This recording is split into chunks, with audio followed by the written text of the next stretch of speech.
i20 hatchback is already a great looking car, but Hyundai intends to attract young, lifestyle-orientated consumers with this three-door version called the i20 Coupe. Now I know what you may be thinking, why call it a coupe? Well, they may be blinking you'll miss them features, but this i20 Coupe is actually slightly lower. It's also got a different grille and a slightly sportier rear bumper. It's also available in a new tangerine orange interior and exterior colour scheme for those who really want to show off. So, it's a sporty three-door hatchback slash super mini. That means competition for the likes of the Ford Fiesta, Peugeot 208 and Seat Ibiza.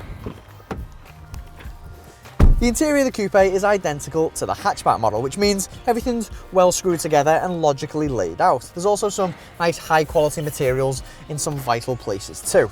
Practicality wise, you got two cup holders in the middle, absolutely loads of adjustments in the driver's seat and steering column, and a regular feature of many Hyundais and Kias, you've also got this large storage cubby in front of the gear stick.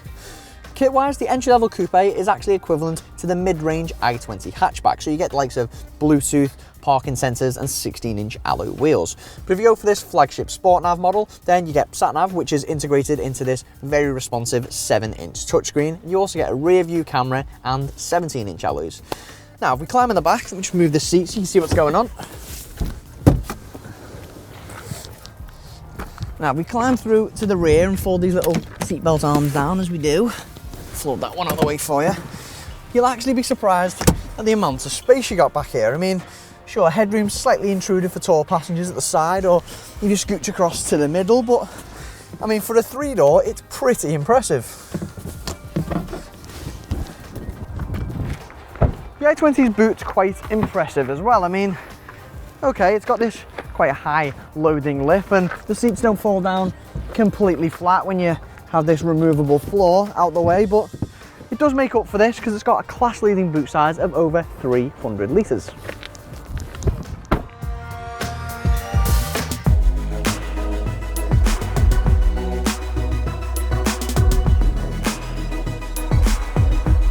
So what's the coupe like to drive? Well, it's not exactly what I call sporty, but it is competence. For example, weaving through urban and city streets, the steering's nice and sharp and, well, it's a breeze. Its pitfalls become apparent when you take it on a country road though, as the steering's not got much weight to it and it lacks a bit of feedback when cornering. Still, the suspension is really well balanced, offering enough firmness to keep it planted and yet enough give so that it doesn't shudder over bumps. Now, I'm a big fan of 3-cylinder turbocharged petrols, and this i20 Coupe actually has two of them. A 1 litre with either 99 brake horsepower or 118 brake horsepower. Even though we've got the higher powered 118 3-pot, it still lacks a bit of oomph, especially when you try and open it up on a winding road. This 118 brake horsepower 3-cylinder petrol still got plenty of power for day-to-day driving though. You also get a slick 6-speed manual gearbox, and yes, you still get that trademark 3-cylinder grumble. Even though you can hear this 3-cylinder grumble, the i20 is actually incredibly well insulated from the outside world, things like wind and road noise, and that actually makes it feel like a much bigger car. If you're driving it exclusively around town, then you can expect between 30 to 35 miles per gallon.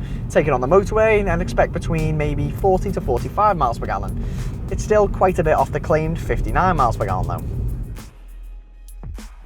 The three-door coupe starts from £13,025. Now that's £3,000 more expensive than the i20 hatchback. But before you start scratching your head, let's not forget that entry-level coupe models get this same amount of kit as the mid-range hatchback, which explains why its price is a fair bit higher than the likes of the three-door Ford Fiesta and Seat Ibiza. For me, the i20 is a great example of how a car can toe the line between sportiness and convenience, and it's essentially aimed at those who want to look the part but also want a bit of practicality as well. Ultimately for many though, it will come down to value for money when it comes to equipment and efficiency. The latter being a department the i20 is falling slightly behind in. What do you think of the i20? Do you like the sounds of it, or would you go for the hatchback instead of the coupe? Let us know in the comment section below, and don't forget to subscribe to our YouTube channel.